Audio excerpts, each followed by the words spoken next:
excellent panel. We've got an excellent panel today to answer some of our burning questions. And then we might have a little time at the end for additional ones if y'all want to keep notes too.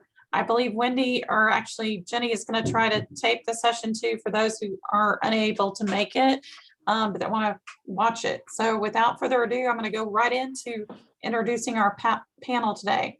And can the panel person just kind of wave your hand so we know where you're at? First one is Cullen Hackler with the Porcelain Enamel Institute. The next one is Kelly McLendon with the Georgia Economic Developers Association. The next one is Valerie Smith with Georgia Chiropractic Association. And the next one is our guest, Alicia Gilbert, and she's the president and CEO of Jack Friday. She represents several different associations. And why in particular I asked her to join us is because she just recently became certified as a pandemic compliance advisor. So she's gone through a course and gotten the certification for it. And I thought she could start us out with giving us some feedback and tips and things like that that she learned from getting her certification that she could share with us. And then we'll go into our questions. Hi, everybody. So I signed up for the Pandemic Compliance Advisor course in the middle of March of this year, just to get some more information about what I needed to be thinking about for my clients and planning in-person events. Some of the things that they went over that I honestly hadn't been thinking about was the liability for the associations in holding in-person events. Worrying about getting attendees to sign off on a waiver. Whether or not that holds up in court, I guess, is something to be determined, but it was a recommendation. When it comes to the facilities in particular, having to have somebody separate that can look at the risk for the facility that you're in, someone that's knowledgeable about the local and CDC guidance, regulations, and looking at the risk level for the local location of your meeting. It's hard to do that as a planner, and also when you're there on site to serve in those multiple roles. So I hadn't thought about having to split that out, but it was a really great recommendation from the course of having someone separate that can focus on that. They also talk about, looking at bottlenecks in the floor plan for where attendees might gather, so that we can make sure we continue to social distance, having the appropriate, PPE and safety supplies. And then also having somebody that can just make sure that the facilities are doing what they're supposed to be doing and cleaning and keeping things maintained for the attendees, so that, when you're selling this, that you can talk about that you have a duty of care in place that can mitigate some of the risk for the attendees. It was a great course. I mean, I'd recommend it. I think they do it once a month, and I believe the next one's in April. Absolutely, awesome. So Maria is going to start then out with our questions here. Well, hello, everybody. Welcome. Good to see everybody. And again, thank you to our wonderful panel for being here. So we're going to throw questions out to our panelists, and some of them with the expertise are going to answer, and just going to keep it low key and relaxed and think about questions that you have to share with them. So we're going to get started. First, when was your last in-person meeting? Who would like to start? Cullen? Our last in-person meeting was the fall of 19. And you have a hybrid coming up, right? We do. We've had a virtual in between, and we've had one postponed 12 months in between. And this next one we'll do hybrid in May in Louisville, Kentucky. So Valerie, I think, had the meeting the soonest during the pandemic, I believe. Is that right? Yes, we actually hosted all our in-person meetings last year. We moved our spring conference, which would have been normally the first week in June, to July. So we had one July 17th through 19th in Savannah. Then we had one October 23rd through 25th in Atlanta. And then we're having our spring conference May 14th through 16th again in Savannah this year. We're the Georgia Economic Developers Association. We're having our first event since August of 2020 in May, May 19th through 21st. And the one in August was just a luncheon, and the one in the spring is a 3-day conference. Excellent. I forgot to point out too, there's a live transcript button at the bottom too, if anybody wants to use that. It's one of our new features. Did everybody talk about their meetings? Did we miss anybody? I can share. So I manage the IE Southeastern chapter. They've done a couple in-person meetings. Their most recent one was actually part of the Global Meetings Industry Day last week. They did it in conjunction with GMB and PCMA Southeast chapter. But you know, they're definitely much smaller than they have been in the past. How many ended up attending that meeting, Alicia? Do you remember? They had 68 registered, but they did a hybrid. So there weren't, I think they had 26 on site. So it's kind of funny when you look at the pictures because there's 2 people to a 10-foot round. Yeah, because that one usually does draw a huge crowd. You're right. What are some of the key factors that went into your decision-making process and or the deciding factors for you, your boards or leadership that drove the decision to move forward in person with a particular property or location? Let's start with Valerie on that one. Because we're crazy. One of the things that guided our decision was the fact that our members are essential workers. So I represent chiropractors. So most of them did not shut down during the pandemic. So they were still working. They were comfortable with wearing masks. So they were kind of familiar with that. So that was one of the reasons. We also, before our spring conference, we didn't know this was going to happen yet, but they are required to have a certain amount of their continuing education in person. In a 2-year cycle, they're only allowed to get half of the hours they need in person or online. So a lot of people will get their first year of the 2-year cycle online and then wait to the second year. So we knew there would be a lot of people that probably didn't take their hours in person the first year. So we felt like that needed to be an option for them. After, or actually right before our spring conference, or during our spring conference, the Board of Examiners dropped that requirement and allowed everyone to have it in person. So our spring conference actually was almost the same attendance as the year before. Also, conferences are a very significant revenue source for us, second only to membership. And we didn't have a good online education option in place for those who wanted to get it online. So we decided to look at it, and if we thought we could at least break even, that we would proceed, mostly to offer the in-person option to people who had already taken their other credits online. And we ended up going forward because we did break even. So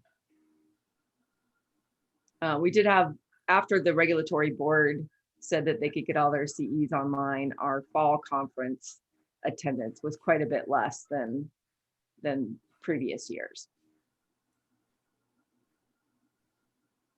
Cheryl, do you want me to, if you want, I can go ahead and give you the financials to go along with that.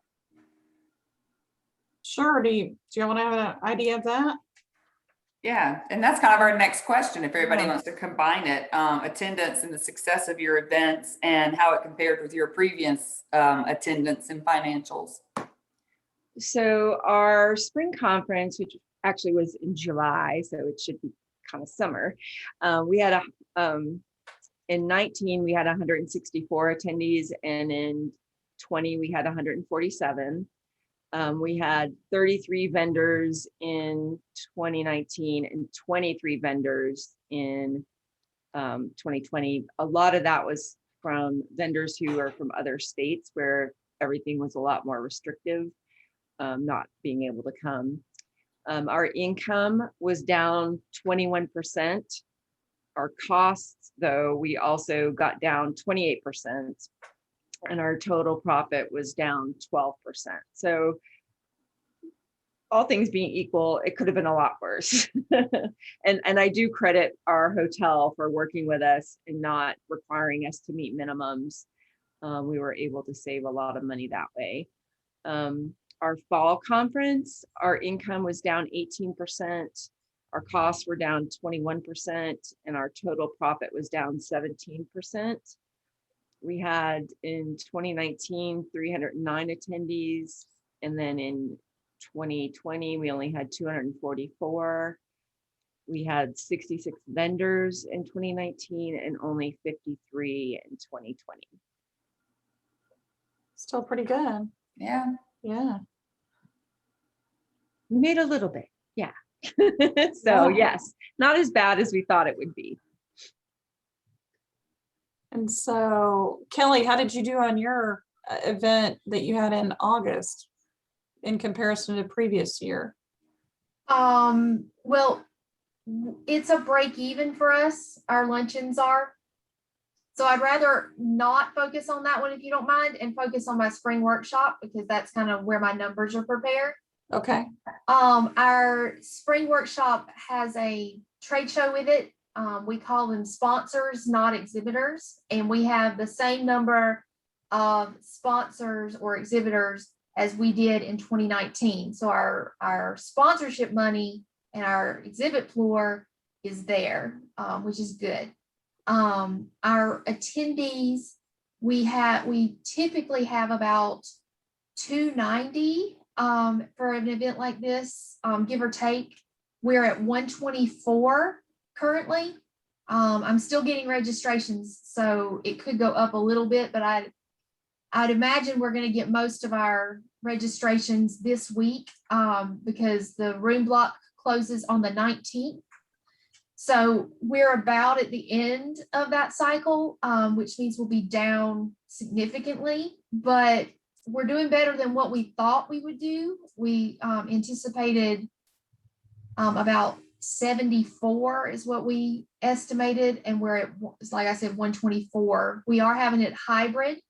So about 10 of those are online attendees right now. I anticipate that number will go up as we get closer to the event.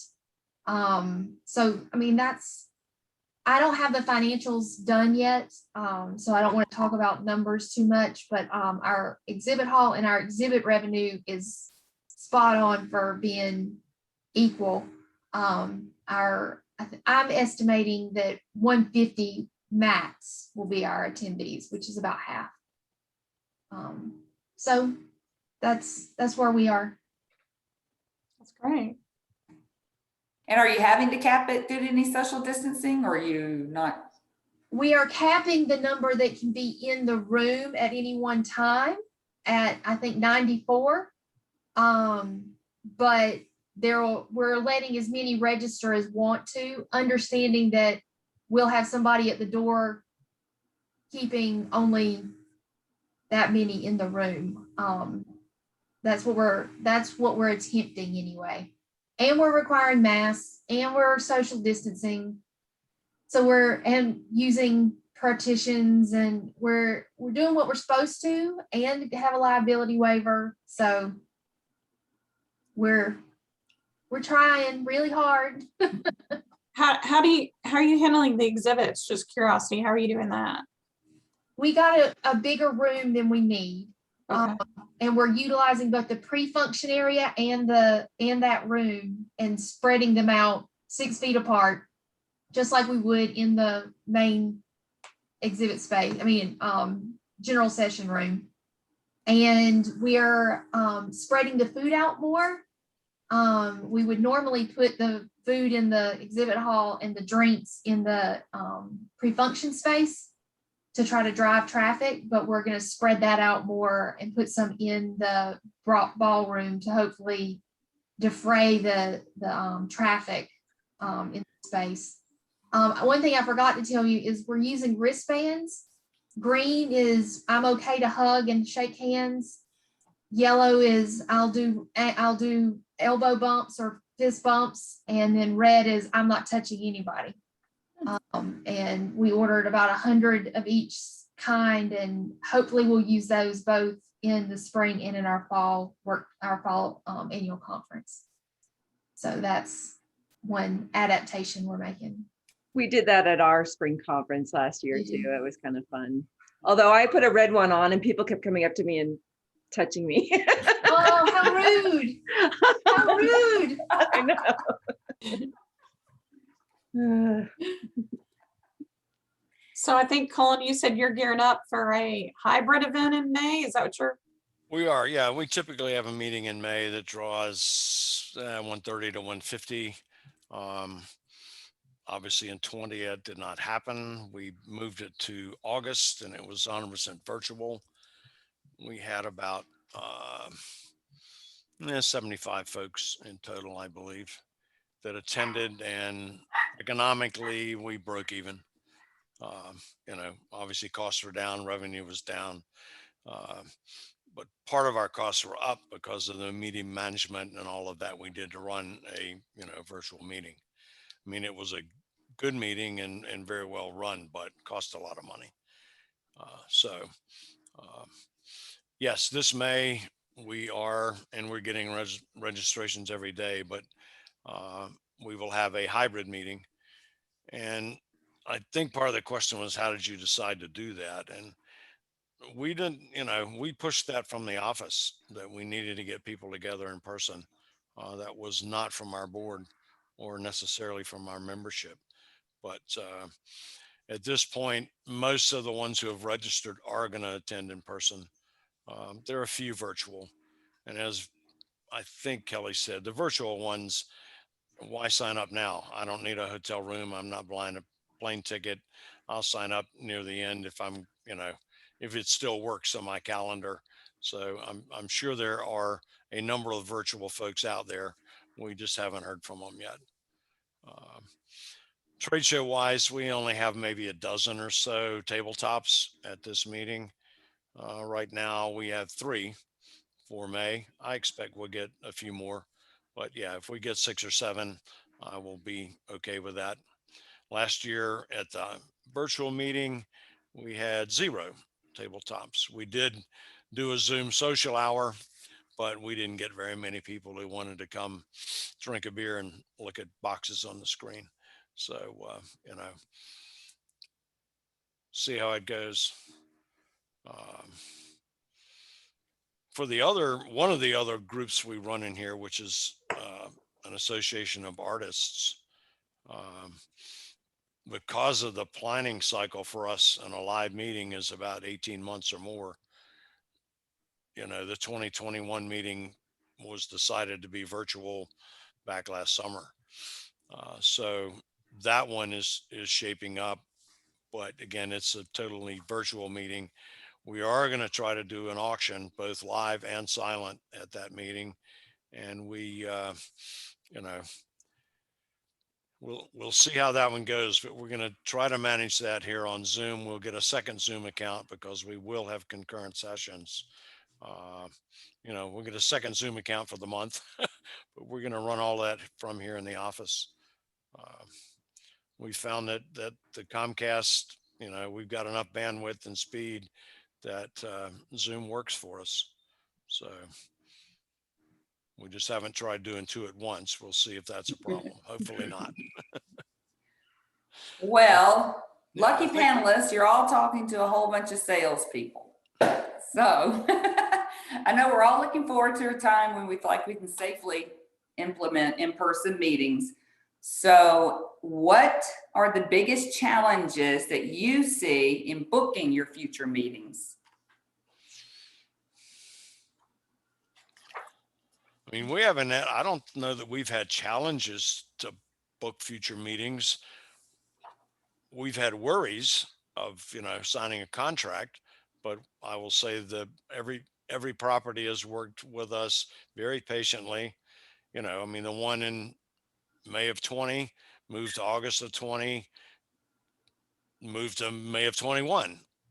And so we're going the same place. The fall of 20 meeting is still in Lake Tahoe at the Hyatt. It's just now in 21. And so, you know, everyone's been good on working with us, on changing dates, on, you know, not enforcing attrition, not all of that. The biggest hurdle I think I see is AV. And, you know, when we're there in person, can your AV do what we need, or do we have to do it ourselves? And are you going to charge us an arm and a leg to have your AV people watch us do it? That's the one that worries me. And I'm not picking on you. I just, you know, No. and I'll, you know, I think we'll be fine, but our May meeting will be with a Sealbach Hilton in downtown Louisville. That's where we'll be. We'll be in an historic hotel for that one. But they've been working with us on a lot of things, and I think we'll work out the AV part too. It's just they're going to have enough bandwidth for us because we're going to have to do it there, not here. Alicia, have you had those same challenges? What are some of the challenges you've had with some of the events and meetings you've been planning? Yeah, so my national organization, we do a biennial conference. It's usually about 700 people. In 2022, it was scheduled to be in Louisville, and they just made the decision to cancel the contract. And part of that is because of, you know, the cost of the in-person events with reduced budgets, not only for the associations, but also for the attendees. This particular organization, their membership consists of nothing but nonprofits, and all of their budgets were cut. So, you know, they made the decision to pay that cancellation fee to get out of it. You know, I have another group that I work with that, you know, their biggest challenge to getting back to in-person is it's a group of senior HR professionals. And their argument is, you know, we're not going to go back to in-person until we can bring our employees back in the office. So until they can safely come back to the office with no masks in place, they won't book another in-person meeting. And they meet locally in Atlanta, and, you know, the facility's been great about letting them push out further and further as they need to. But each organization that I work with has different considerations. I have a alumni group that, you know, what they want is they want to be able to come into a facility and not have to wear masks and be able to have 10 people to a table, and they don't want to have to worry about social distancing. So, you know, I'm finding that it's very different with each association, the risk that they're willing to take to get back to an in-person meeting, and very different considerations as well. I totally agree with you, Alicia. I have that. My group doesn't like to social distance, and they don't like to wear masks either. And so for me, I am trying to do everything I can do on my end by spacing them apart and not having a bunch of chairs at a table, so that they're kind of forced a little bit to be separated. But I think, you know, until we get totally back to normal, I'm going to have to use up more space than I'm used to using for conference spaces. And also the same, Cullen, what you were saying with the AV, we looked at doing a hybrid in October, and the hotel is going to charge us $11,000 just to get a wired connection to the internet. So, I mean, that's just insane. So of course we didn't do it, because, you know, who can afford $11,000 for that? And we ended up using an outside AV company instead of the one affiliated with the hotel, because that one was just exorbitantly expensive. And their quote was almost 3 times the quote we got from the one we actually ended up going with. And that's not something I normally worry about. I usually just use the AV that's associated with a hotel. But I mean, knowing now that I saved 2/3 of the cost, that's something I'll definitely keep pursuing if the hotel's AV is that exorbitant. You just made me write a note to check on our meeting in May in Louisville for what it's going to cost us. I just better find that out.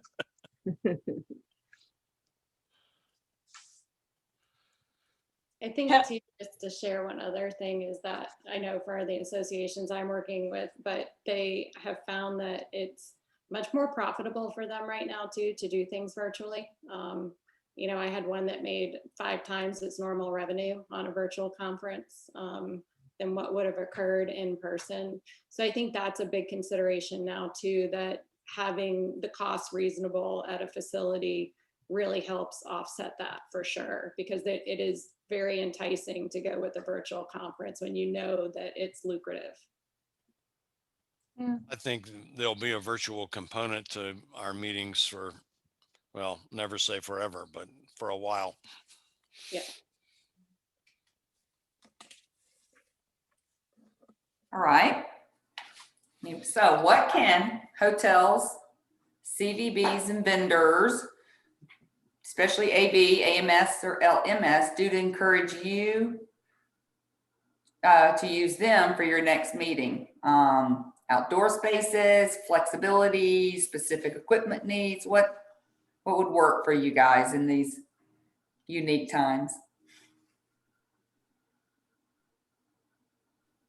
Start with you, Kelly. I was just trying to think. I think I concur with what they were saying about AV. That is a struggle because we're not going to be able to give up hybrid now that we've offered it. I think we've extended ourselves in that direction, and now pulling it back will be to our detriment. So I think working with the hotel AV is my preference. And fortunately, the place that I'm working with right now, the hotel that I'm working with right now, actually had a good quote. So I've been able to go with the in-house people, but it's not always that easy. And I prefer in-house AV because it's just there, and I don't have to worry about, is their connection going to work? So I prefer in-house AV. So anything you can do to make or to help the AV folks understand that these are unique times and that your price sheet's not always what you're going to get is something that would be helpful. AMSs, I think, at least from my perspective, my AMS is doing and communicating exactly what I need at this point. If you don't have an AMS that you're happy with, go to bid, because there are a lot of choices out there, and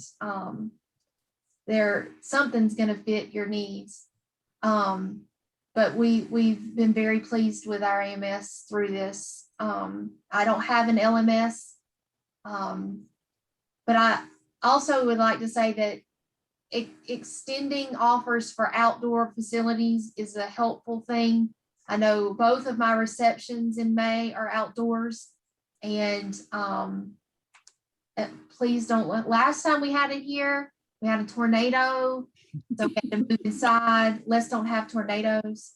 Let's just work outside so we can social distance and drink our alcohol and be happy. That's what they want to do at their receptions.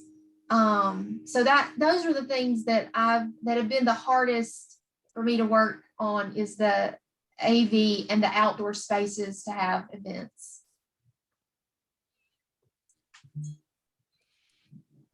Yeah, I would say the same, the AV, being so high.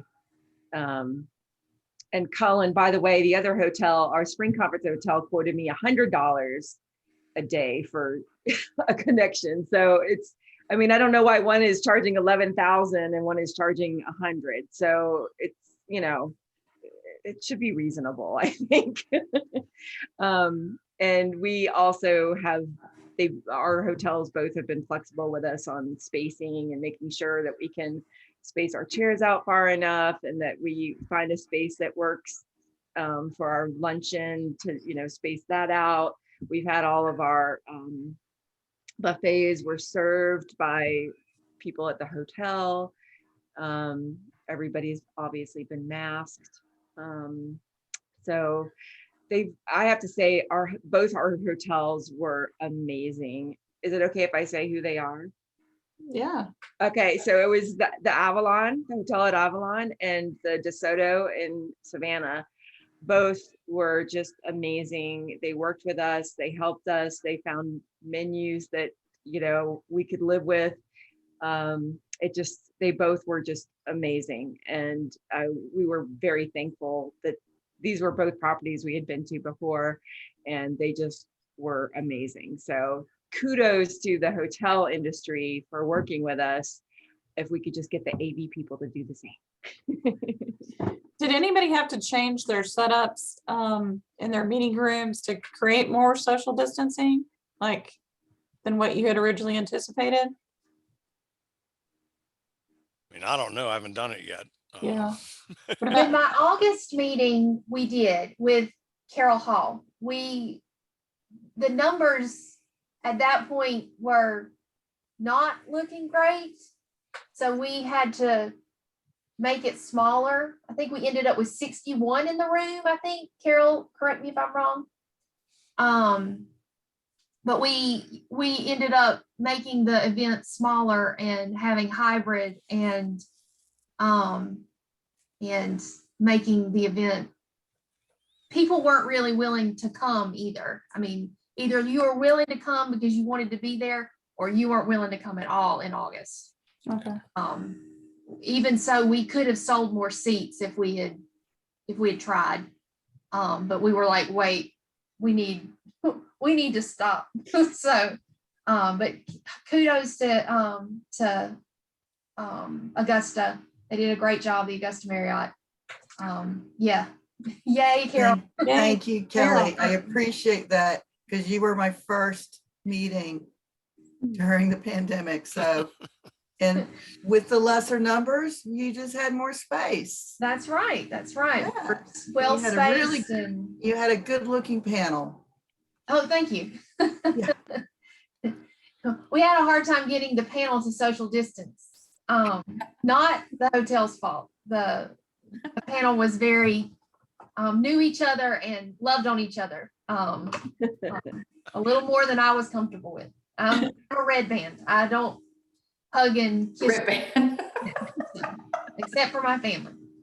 Kelly, we did a panel at our fall conference, and we had each panelist at their own high top table, 6 feet Oh, wow. apart. So they were all the way across the room, you know, like from one end to the other. It was a little different. You have to put your camera on a tripod that really will pick everybody up for a hybrid event that big. So, I mean, we're looking at our meeting coming up in May, and one of the issues is with the tabletops, we do a reception. And I will say that networking is part of the reason people come to our meetings is to talk to other people, see other people, all of that. And so you guys in the industry out there, whatever you can do to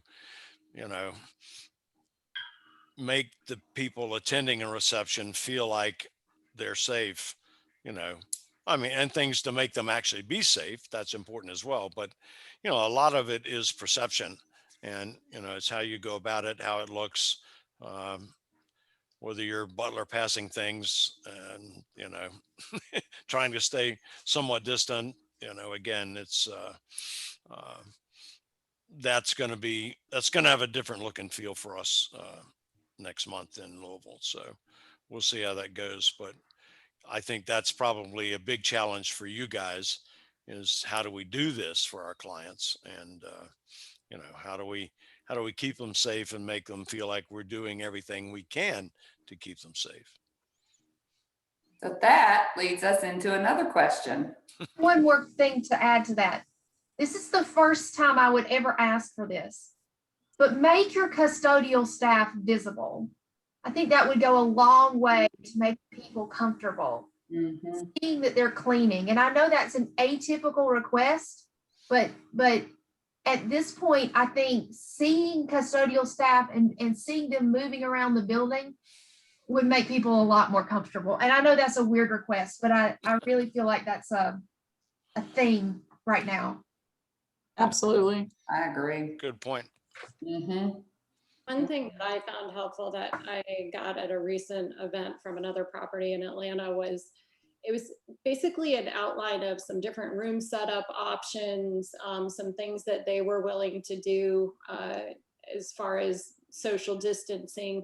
As a planner, it gave me more information to go back to my client and say, here's the stuff that the facility has in place. This is what they're recommending that we do, rather than leaving it up to a bunch of board members who have no clue, trying to dictate what a proper meeting setup is. So having the facilities provide some sort of guidance like that of, you know, you're masked until you get to your seat to eat. And if you get up from your table, you're masked.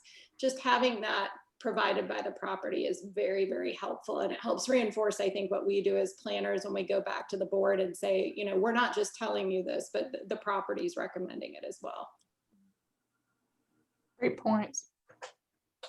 Yeah, I think you guys kind of answered some of our next question in a way. What is a lesson learned that did not work out as well as you hoped, or that you feel could be improved upon going forward in 2021? How can hotels, vendors, or Cvbs help your event to be more successful?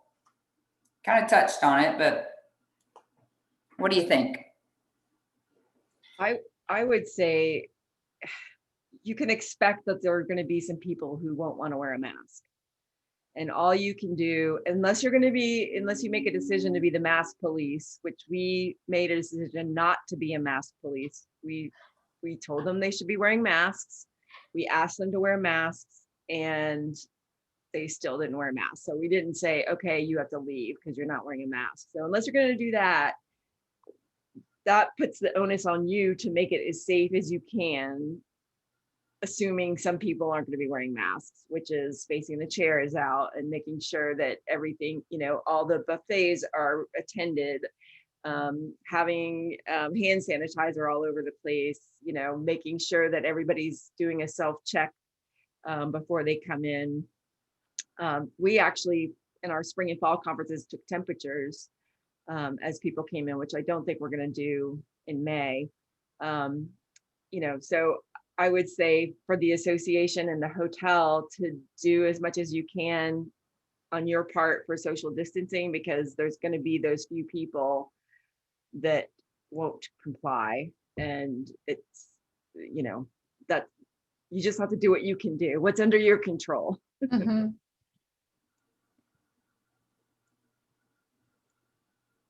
I think a lesson learned for us was the virtual. Well, ours was all virtual, but leading to, you know, the virtual component going forward is we thought it would generate a lot of revenue. As it turned out, it didn't. And I think you know, you've given me something at the end, so, you know, I'm going to give it to you now. But I think what we learned is our people want the networking. Our people want to be physically there, and they don't feel like they get that networking thing looking at this screen. And so, you know, while we thought a lot of folks would attend even for a training workshop, a day-long training workshop virtually, they still like the networking even for that one. So that was probably our biggest lesson learned, is the virtual part wasn't as much of a revenue boost for us as it was, I think it was Alicia said it, that, you know, made good money on that virtual meeting because the costs are lower, and they certainly are. You don't buy anybody lunch, you know, all that stuff. Mhm. Wayne? Who, is everybody gone? Anyone else? Do you all have some examples or resources that you would recommend for our Supplier Council members? Recognizing, of course, that GSAE is a great source of information and connections to help you be successful. But beyond GSAE, do you all have any examples of resources that you would recommend for our Supplier Council members?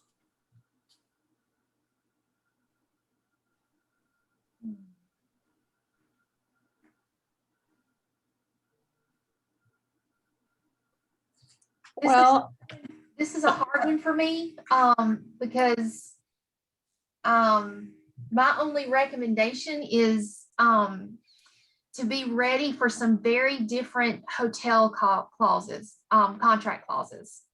I know that was a learning curve for me. I just have always taken for granted the contract coming from the hotel and have had some struggles with this, particularly this spring workshop with contract and meeting attrition and meeting food and beverage, and the hotel really not being that cooperative. I'm gonna try to not use their name because we still want to work with them.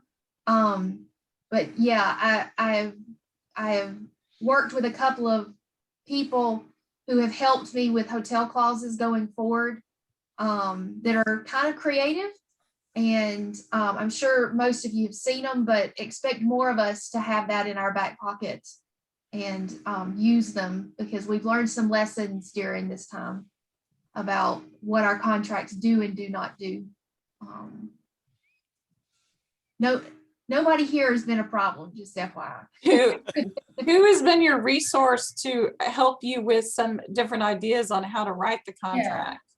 Connie Bargeron has been Okay. my biggest, and then Mr. Tannenbaum, not Mr. Tannenbaum, Mr. Tannenbaum, the lawyer, has helped us with particularly a liability waiver and some force majeure stuff. But Same with us with Connie. huh? I said, same with us with Connie. She's amazing. She She's has, really yes. helped us. Yes, during a very difficult renegotiation of a contract, she walked right with us and really helped us with some difficult moments. So, and I've learned a lot. That's great. Wendy just noticed that Jeff Tannenbaum is speaking on this in Chattanooga. So that's going to be a great session to go to. I think Alicia had talked to me the other day too, because she had some challenges with some contracts too, and she got a lot of insight from somebody else as well. Yeah, John Foster is who we work with on a lot of the national organization contracts. Obviously with IE, we don't have as much of an issue with the local because most of it's people do that out of the kindness of their hearts of hosting us. But John is amazing. I mean, he's really helped us with contracts because we got hit twice.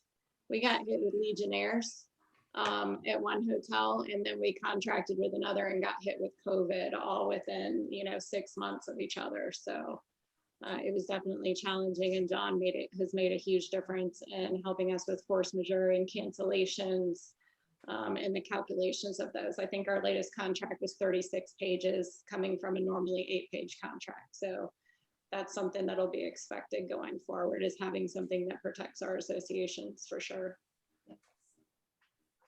I could give the name of the AV company I use. I don't know what the situation is with most hotels, if all hotels work with a specific AV company or not. But if you have a client that can't pay the rates, the one that I use was called 360 AV, and they were good. Is that the one that did it for a third of the price that the other company was? Yes. And Kelly, usually I'm with you on getting the one that's affiliated with the hotel, but I mean, these people were not just setting up and leaving, they stayed the whole time. Yeah. So they were always there. I didn't even have to call anyone to find, because sometimes the hotel ones will be in a closet somewhere, so they were actually in the room and responsive and very easy to work with. So I don't, some of you guys might have, I know association, since we're nonprofits, probably aren't, always have the biggest budget. So if you have any that might need some help, that's a good one. So did you have a challenge when you went to the hotel and said, hey, I can't use your provider because they're too expensive, I need to go outsource it? Did they give you any trouble with that? It was actually in our contract that we Okay. could bring in our own AV if we wanted to. It did, I think it made the in-house people not happy. They came back with a quote that was still twice as much. And I was like, I just can't do it when I can pay this and you're, wanting to pay this. But we did still have to use them to do electricity for the booths. So, they were, and also the internet. So they were a little peeved about that. But even with what they charge us with the internet, since we didn't use them, it still turned out less than what it would have been if we'd used them for everything. So. So it really sounds like that if you don't have a good handle of your AV company in-house, you need to sit down and talk to them about, what those costs are going to be for a group that needs to have a hybrid event, and have an idea and understanding what you can do to help your group as they come in to accommodate their budget, because that's not something that an association or another group has preemptively budgeted for, that because they didn't know that they were going to have to do hybrid. So, that's going to be a hot point for a lot of groups going forward, I would assume. Yeah, I can add to that a little bit.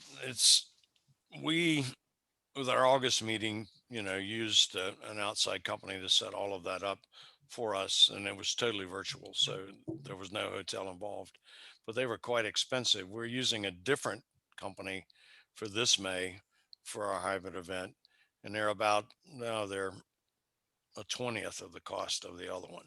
So, it's similar to Valerie's experience. Now, we're still going to use the hotel to provide us internet and screen and, those kind of things. So, because we'll have some speakers who are remote and we'll have some listeners who are remote and some in the room. So we'll have to get the remote speaker and the remote listeners, together. But, this company is not doing anything on site. We're going to do that, but they are certainly setting up a structure.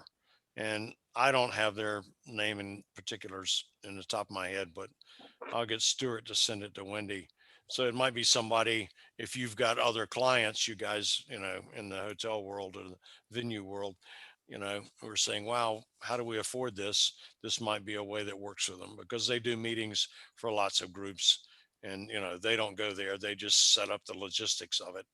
And, yeah, we'll run it on Zoom, but we'll manage that ourselves. But they're setting up a lot of the other stuff, how to handle the papers and the flow and the, all of that. So, yeah, and ask me in June, I can tell you how it went, Yeah. how it worked. And goodwill goes a long way. If you can help us out in this first year of trying to figure out how to do hybrid with an in-person, then we'll come back and we'll be budgeted for it next year. Just help us this first year get through the harder time, and then we'll figure it out next year and charge more and do what we need to do. But if it can be a give and take as far as AV goes, understanding that we'll be back, that would be ideal. Yeah, I know many of you hotels, your AV is with somebody else, and I can't remember their PSAV, I think, is one of them that some hotels work with. I don't know. I see a couple of heads nodding, a couple of heads shaking the other way.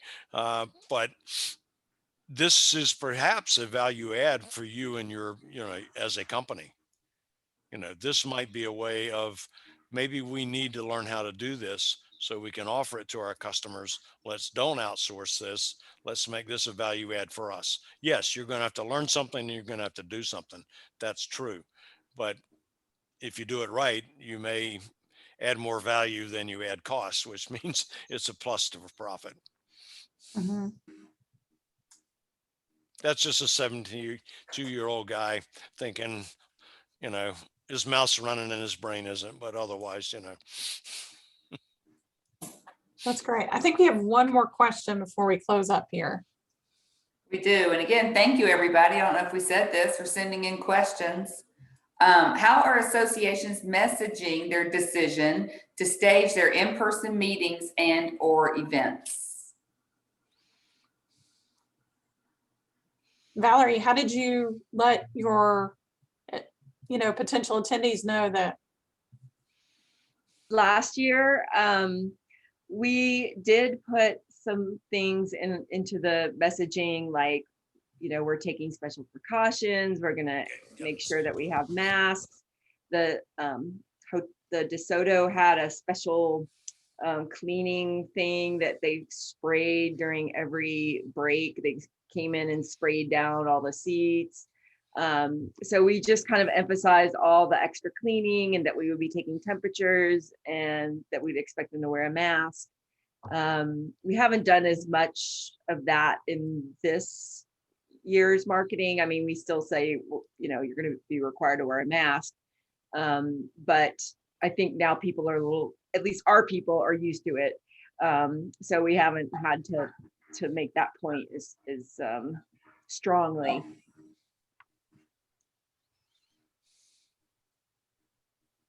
Anybody else want to add on that? Well, Ours is pretty straightforward, you know. Wear a mask, social distance. Yeah, I'm not sure if we're going to be mask police or not. We'll have to decide on that.